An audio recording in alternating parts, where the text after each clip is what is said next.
ಒಬ್ಬ ಅಂಗಡಿಕಾರನು ಎರಡು ರೀತಿಯಲ್ಲಿ ತನ್ನ ಗ್ರಾಹಕರನ್ನು ಮೋಸ ಮಾಡ್ತಾನೆ. ಅವನು ಶುದ್ಧ ಜೇನಿಗೆ 20% ಅನ್ನ ನೀರನ್ನ ಮಿಕ್ಸ್ ಮಾಡ್ತಾನೆ.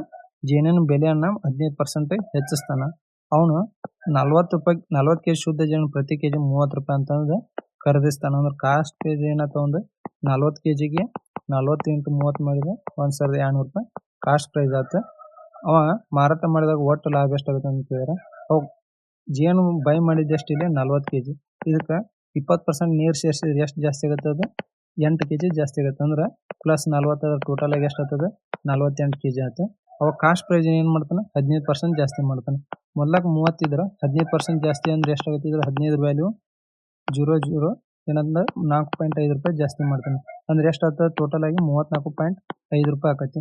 ಒಂದು 48 ಕೆಜಿ ಇಂಟು 34.5 ಮಾಡಿದ್ರೆ ಎಷ್ಟಾಗುತ್ತೆ? ಒಂದು ಸೆಲ್ಲಿಂಗ್ ಪ್ರೈಸ್ ವ್ಯಾಲ್ಯೂ ಎಷ್ಟಾಯ್ತು ಇಲ್ಲಿ? 1656.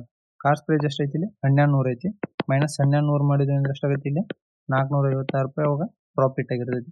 ಆಪ್ಷನ್ ಸಿ ಇಲ್ಲಿ ಕರೆಕ್ಟ್ ಆಗತ್ತೆ.